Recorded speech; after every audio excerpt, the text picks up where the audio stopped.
Boa tarde. Nós estamos abrindo hoje o documentário Brasil 200 anos, O Resgatador.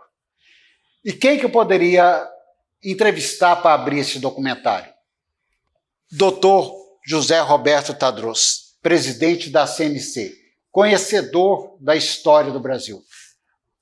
Presidente, eu gostaria que o senhor inicialmente desse uma saudação ao nosso público e depois vamos bater esse papo sobre a independência do Brasil. Com muito prazer. Muito obrigado pela referência.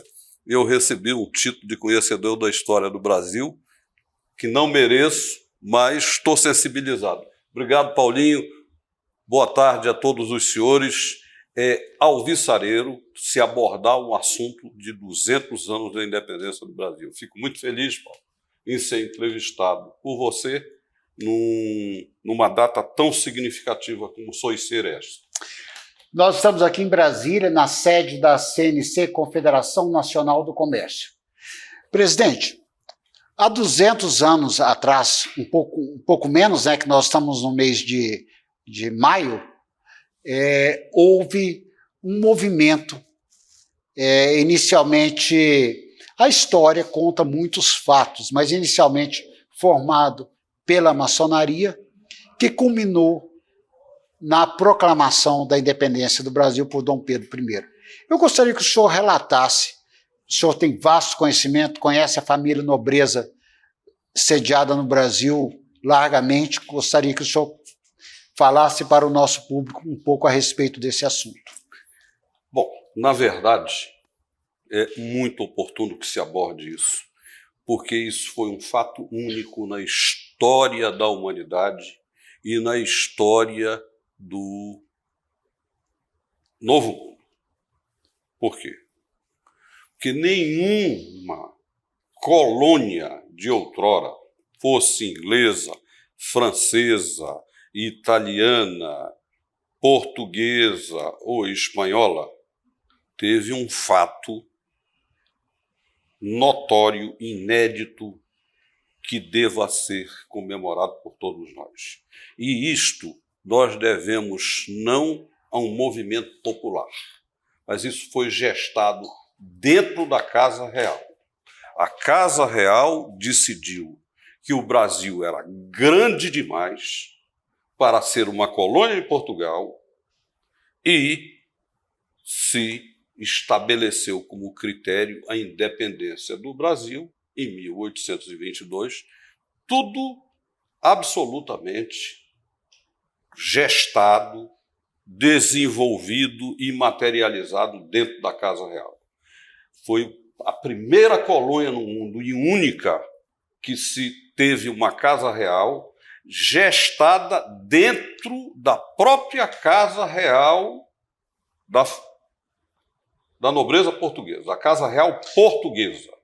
Então, foi um fato legítimo e que nós tivemos dois grandes imperadores. Um que fez a independência do Brasil e o outro que foi o primeiro grande estadista da história do Brasil, chamado Dom Pedro II.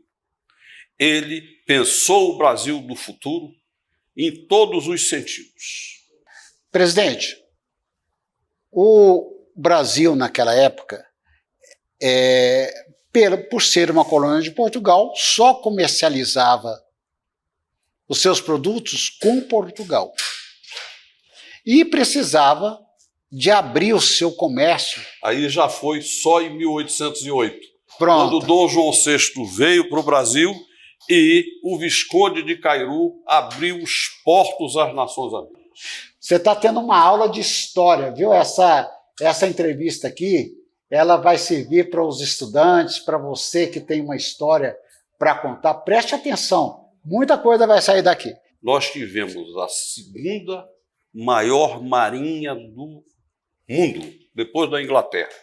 Nós tínhamos a segunda moeda mais valorizada do mundo. Depois da libra esterlina, era o réis brasileiro. E o Dom Pedro II começou a construir estradas de ferro ligando o Brasil à época. Principalmente o Brasil do Sudeste, e esticando até o Sul e até a Argentina, enfim. E a visão era a visão do Brasil grande. A família real viajou por todo o Brasil e Dom Pedro II viajou por todo o mundo, trazendo famílias dos países mais desenvolvidos para desenvolver o comércio, a ciência, a agricultura, as finanças, enfim. E com o passar do tempo, nós vimos que o Brasil se desenvolveu. Agora, em 1808, ou seja, muito antes disto que nós estamos comentando, do primeiro reinado, do segundo reinado, nós tivemos a vinda da família real para o Brasil, conforme nós sabemos, sob a ameaça francesa. Né? E a família veio para o Brasil e, àquela altura, toda a colônia só podia comercializar Só com Portugal. Com Portugal, com a metrópole. Sim. E aí, em 1808, Dom João VI, por uma determinação dele, mandou que o Visconde de Caiú fizesse a abertura dos portos do Brasil às nações amigas. Isso transformou o Brasil num país que podia comercializar com todas as demais potências do mundo que tinham relações com Portugal e que, então, o Brasil passou a ter o mesmo status de Portugal em negociação. E em 21... Então em 1808, começou o processo da independência. Começou ali, quando abriu o comércio para o resto do mundo.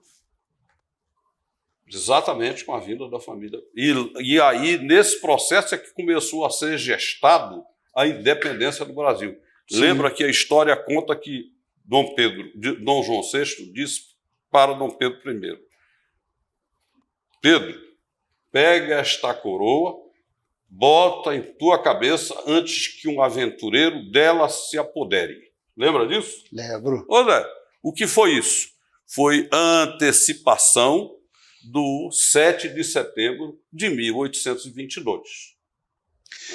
O interessante é que, geralmente, quando se fala em independência, quando se fala em desligamento, sempre há o início de uma guerra ou há uma desavença. A independência do Brasil ela foi comprada, né? Portugal exigiu um recurso do Brasil, foi comprada. E foi pacífica, né? Pacífica e eu não sei se você sabe, Dom João VI não queria ir embora do Brasil, não. Ele foi instado aí. Essa água do Brasil ele não enobreceu. Queria ir embora. Como tem outros fatos importantes que a história não conta. Por que a capital mudou para o Rio de Janeiro? Ninguém sabe.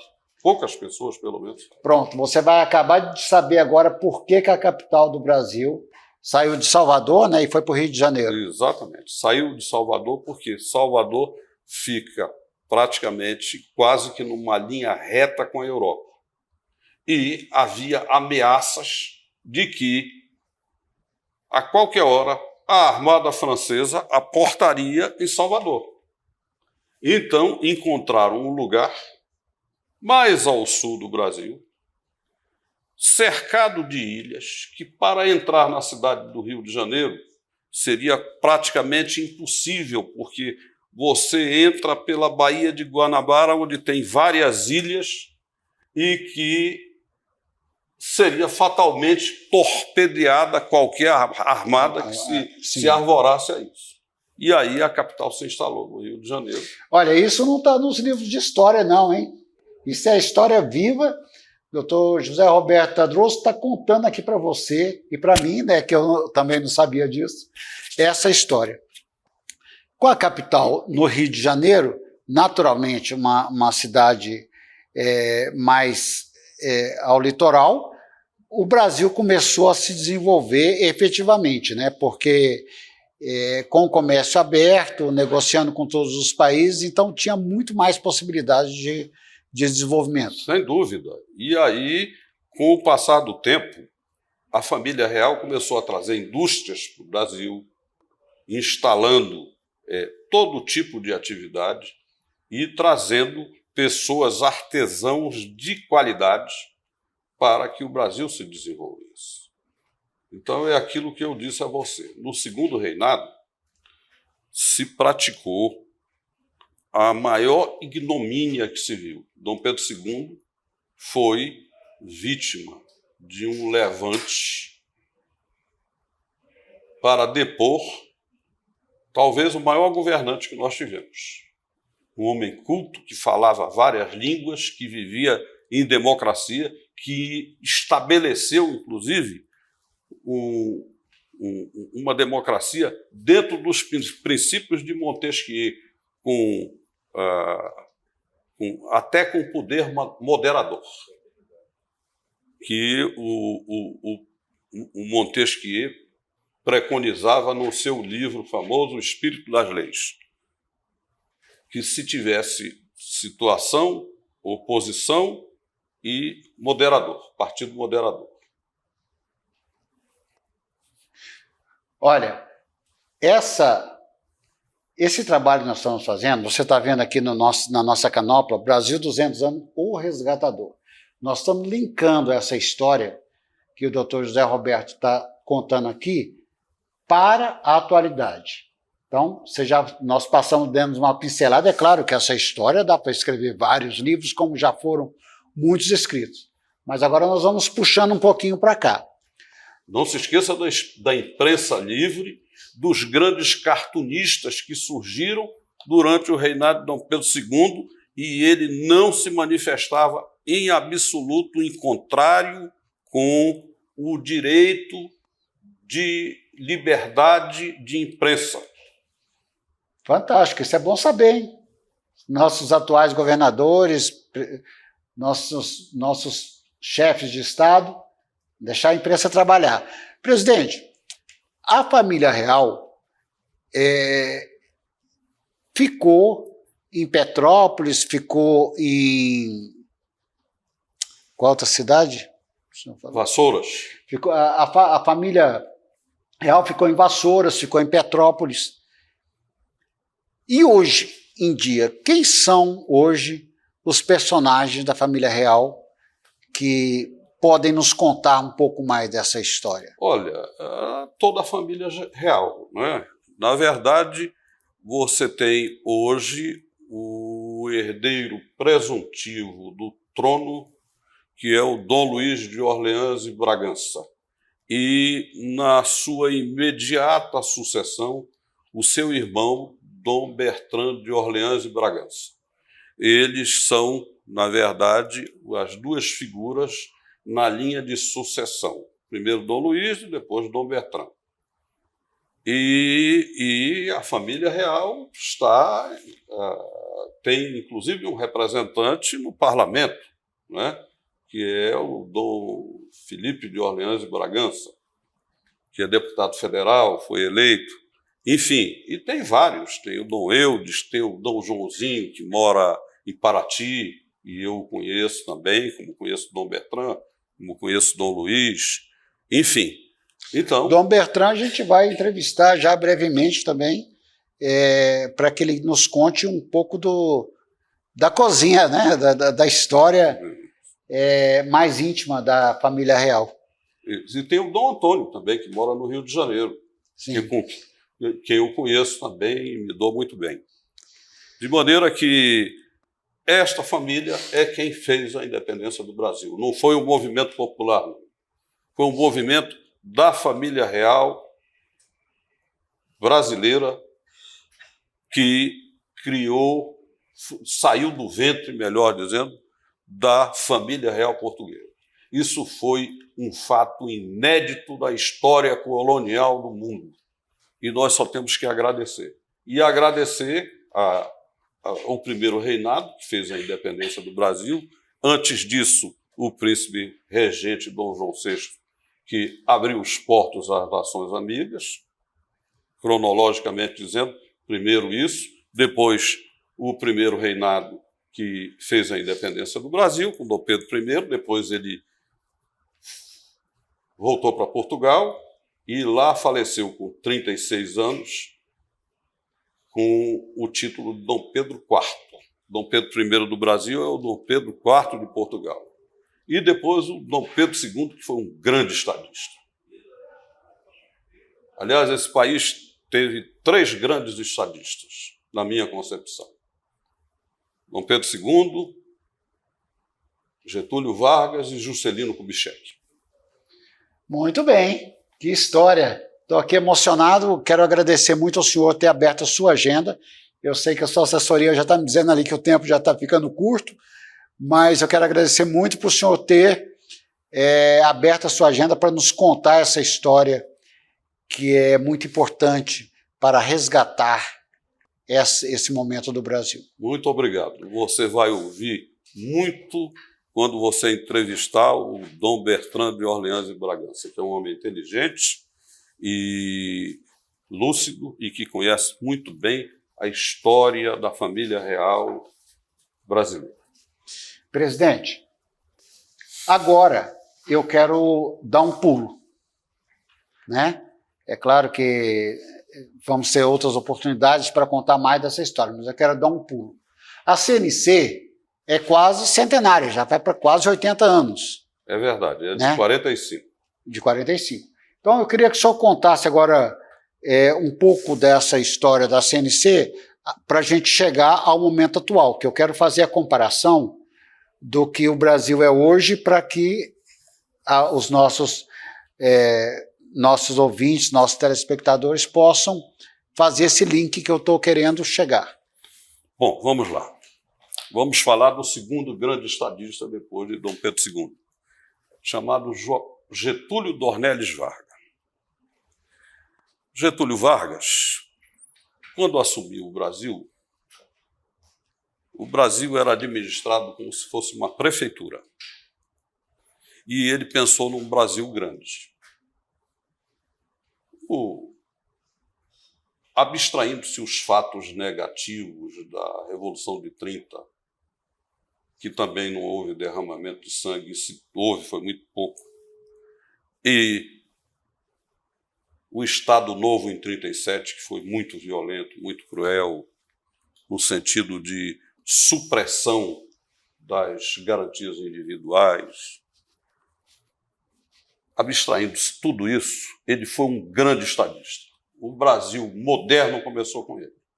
Ele é que começou a criar leis e ter uma visão desenvolvimentista, substituição de importações por indústrias instaladas no Brasil, gerando emprego e criando a consolidação das leis do trabalho, o salário mínimo, a lei das sociedades anônimas moderna, e uma série de outras leis que impulsionaram, preparando o Brasil para o Brasil grande.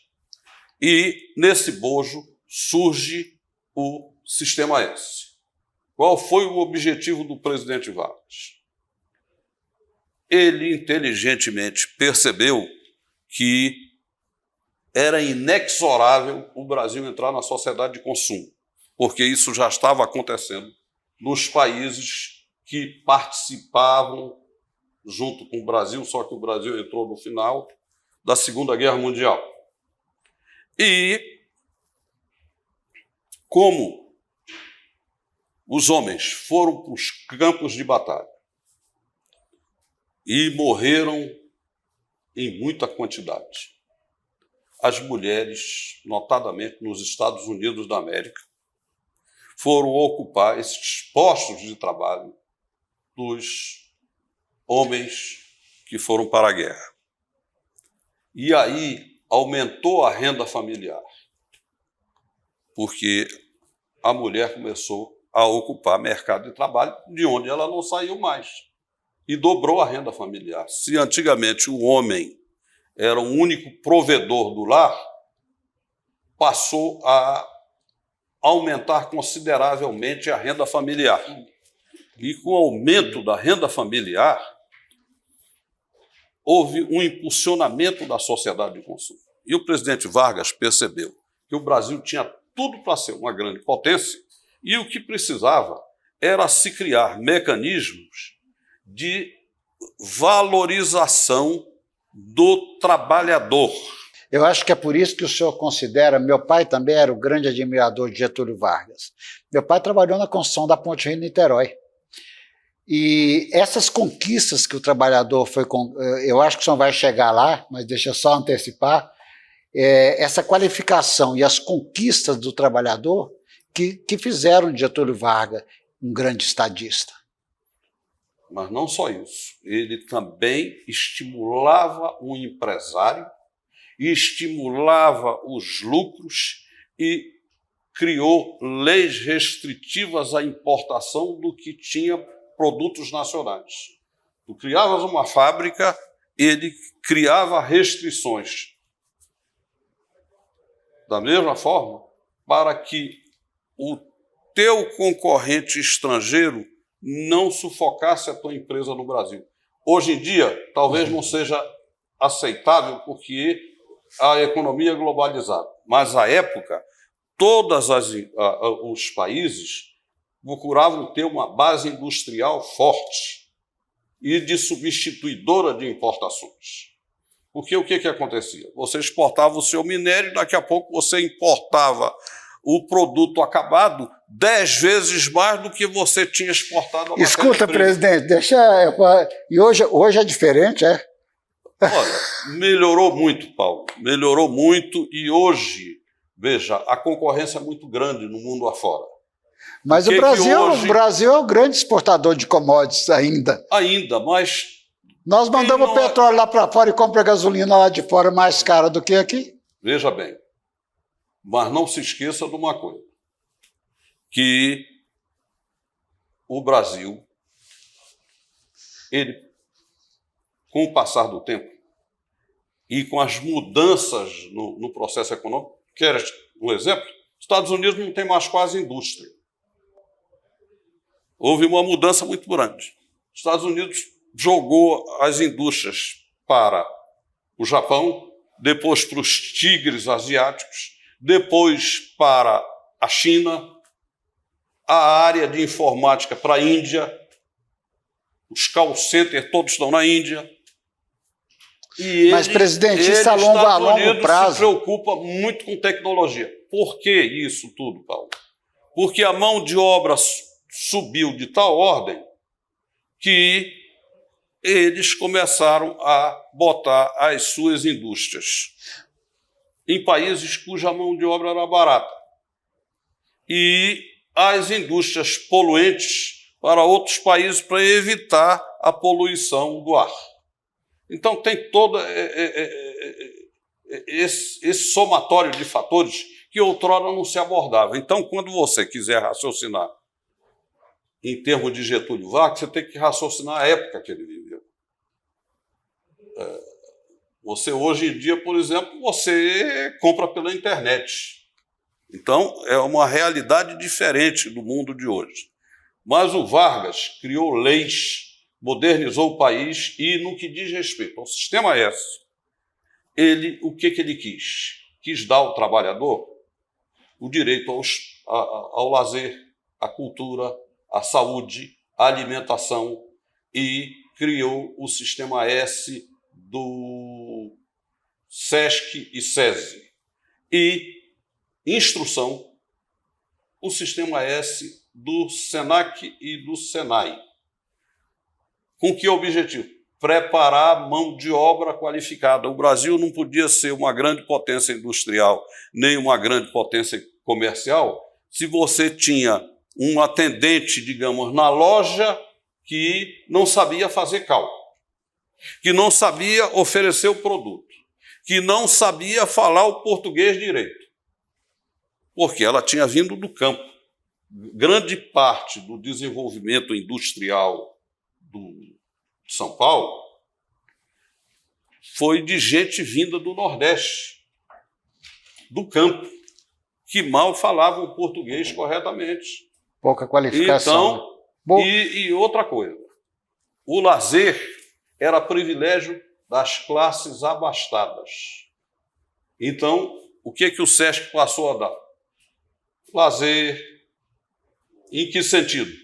Hotéis para se hospedarem, esporte, cultura, saúde, assistência médica, assistência dentária, alimentação nos restaurantes, e o SENAC, preparar mão de obra para o comércio, curso de telefonista, de datilógrafa, de culinária, de uma secretária, enfim. Hoje o SENAC tem 4.000 cursos. Então, com que objetivo? Preparar mão de obra para a absorção dessa mão de obra pelo comércio e qualificá-lo. E aí, o que ele fez? Muita gente ainda não entendeu. Essas instituições são privadas, não são públicas. Esses recursos saem da folha de pagamento do empresário, mas não sai gratuitamente. As entidades dão em torno para ele mão de obra qualificada, trabalhador bem alimentado, repondo as calorias e uma gama de serviços. Férias. Você tem não sei quantos hotéis do sistema SESC no Brasil espalhado, inclusive excursões para o exterior, para que o trabalhador tenha os mesmos direitos. Por quê? Porque em 1945 o Brasil não tinha ainda 100 anos da libertação dos escravos. Então, tinha muita coisa ainda com visão de escravagismo, de escravatura. Aí, o que ele fez? Aumentou o salário do trabalhador, que à época representava $300. Hoje, $300 são R$ 1.500. Quer dizer, o trabalhador, à época do Getúlio, ganhava mais do que ganha hoje. Então, tem tudo isso. E aí, depois, nós tivemos o Juscelino, que em 5 anos, com o regime democrático, fez o que fez. Um plano de metas. E rasgou esse Brasil e trouxe indústria e instalou uma série de coisas. O Vargas também estabeleceu o quê para entrar na Segunda Guerra Mundial? Que dessem volta redonda para ele. Volta Redonda foi o marco do Brasil na indústria pesada. Então, tem que olhar, o estadista é aquele que pensa no futuro, na próxima geração. Presidente. O político, quando não tem visão de estadista, ele pensa na próxima eleição. Presidente, o senhor tocou botou o dedo na ferida aí. A gente vê as coisas que Getúlio fez, um pouco do que o senhor contou aí agora, e está vivo até hoje. Está vivo até hoje. O que se faz atualmente, depois de 1 mês, 2 meses, já acabou. Parece que é uma manobra, né, política, ideológica, ou não sei outro nome que seja, mas que acaba rápido, né? Parece esses cantores aí de modinha, né? Que ficam 1 mês em evidência e daqui a pouco somem de novo, né? Getúlio fez tudo o que fez, criou todas essas leis, modernizou o Brasil, criou indústrias, rodovias, ferrovias, e estão aí até hoje, né? E o sistema S está aí até hoje, mais vivo do que nunca. E o outro objetivo do sistema S foi mostrar, o Getúlio quis mostrar a população de que a empresa tem uma função social e que o empresário tem uma função social e que age voltado para essa função social, porque a visão que se tinha era do ranço de que empresário era ladrão e que quando enriquecia à custa de enganar os outros e de surrupiar o povo. Então, esse sistema funciona para mostrar para o povo e para fazer pelo povo a visão social que o empresário tem, de que quer o bem-estar do povo, que quer o bem-estar da sua categoria, porque não existe trabalho sem capital e não existe capital sem trabalho.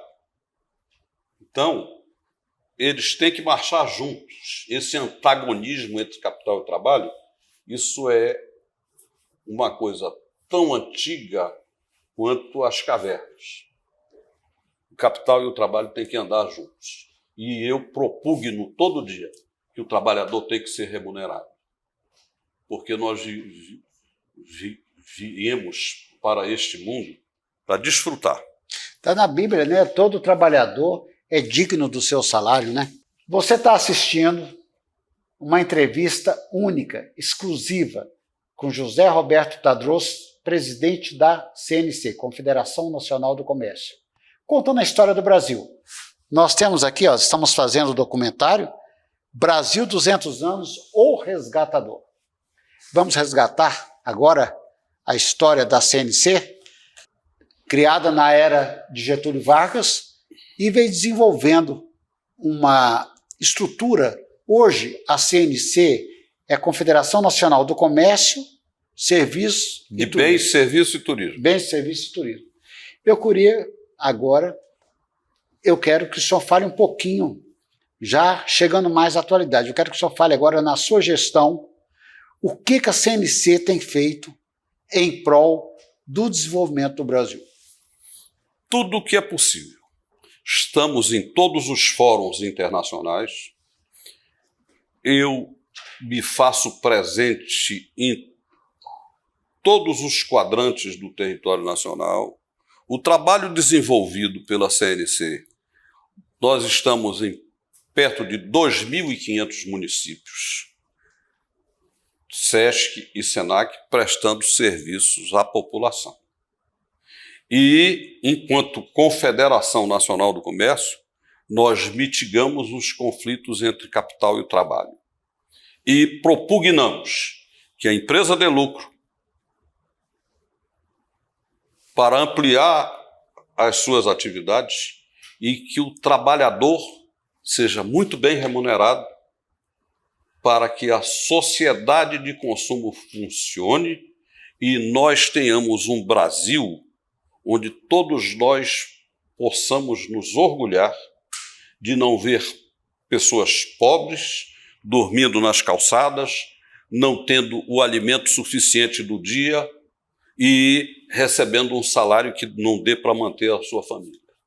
Então, eu administro esta instituição com os meus pares de forma cristã, respeitando a todos os cidadãos e, principalmente, querendo resgatar o pessoal do andar de baixo para que todos possamos ter um país desenvolvido como nós assistimos no resto do mundo, com países com muito menos possibilidades que nós, com muito menos território que nós, com muito menos riqueza que nós. O que está faltando é a gente quebrar o estigma do escravagismo. Pessoal, meus queridos ouvintes aí, nossos telespectadores, essa história aqui vai continuar. Nós temos ainda muita coisa para contar. Mas eu vou agora, presidente, deixar a câmera aberta, o microfone aberto para o senhor dá um recado para o Brasil. O senhor já deu aí nas entrelinhas um recado para os nossos governantes. O senhor deu um recado agora para o Brasil. Faça uma projeção para, não os próximos 200 anos, mas para os próximos anos. Eu queria até te desejar que você estivesse aqui nos próximos 200 anos para a gente avaliar isso de novo. Olha, eu quero viver até os 135, já falei com Deus. Me dê até os 135 anos de idade, está muito bom viver até lá. Mas vamos deixar as brincadeiras à parte, eu agradeço aí a sua gentileza e vou deixar agora aberto. Faça uma previsão aí, nós estamos próximos às eleições, nós estamos próximos aí a chegando exatamente na data, né? Essas eleições agora vão culminar em setembro com os 200 anos da independência do Brasil. Que os nossos governantes que forem eleitos no próximo pleito possam buscar nos exemplos que o senhor citou agora para continuar as suas gestões, né? Então, está aberto ao senhor. Paulo Sayat, o que eu preconizo, penso e raciocino é o seguinte: todos nós temos o dever de defender a democracia. A democracia é uma aspiração que vem desde os gregos do quinto século antes de Cristo. Democracia, você tem que defendê-la diariamente.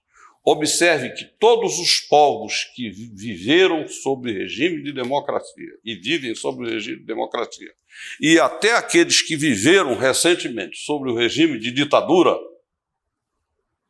eles, quando a democracia se instalou, o povo enriqueceu e o povo não quer ouvir falar em ditadura. Quer que eu te dê um exemplo?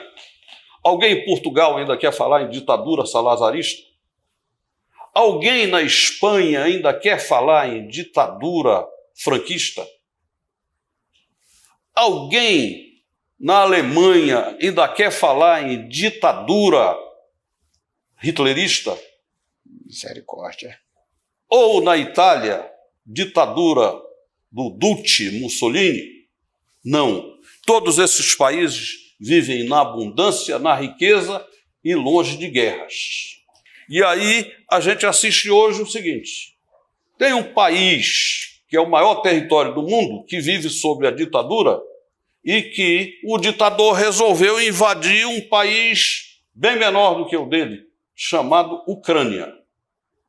E estão morrendo jovens numa guerra insana porque é um ditador. Se fosse numa democracia, isso não teria acontecido e não aconteceria. Nós nascemos para viver, não para morrer, para desfrutar, e não só meia dúzia de privilegiados. Então, o que eu digo às gerações presentes e futuras: defendam a democracia, porque a democracia vai dar tudo aquilo que nós ainda não conseguimos, como o português conseguiu, que era um país pobre até poucos anos atrás, e eu tenho estado com frequência em Portugal, tenho estado com frequência na Espanha, e eu não vejo pobreza, eu não vejo miséria, eu não vejo palafitas, eu não vejo casebres. Na Itália, a mesma coisa. Na Alemanha, então, nem se fala. Enfim, vamos defender a democracia. Todo político, todo governante e todo cidadão tem a obrigação de defender a democracia. Fora da democracia, não há solução. Eu vou fazer uma singela homenagem ao senhor. É um diploma de honra ao mérito, né? Brasil 200 anos, que o Instituto Brasil de hoje, editora Voz do Brasil, ele confere ao presidente diploma José Roberto Tadros pela sua entrevista e participação no documentário Brasil 200 anos. Obrigado. O resgatador. A doutora Dejanete já assinou e eu vou assinar aqui ao vivo agora para sacramentar.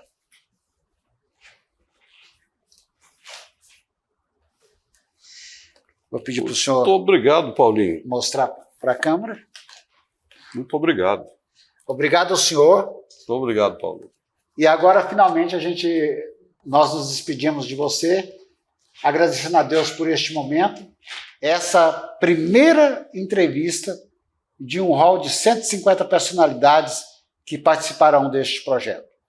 Se você que está nos assistindo tem uma boa história ou conhece alguém que tem uma boa história, nos procure.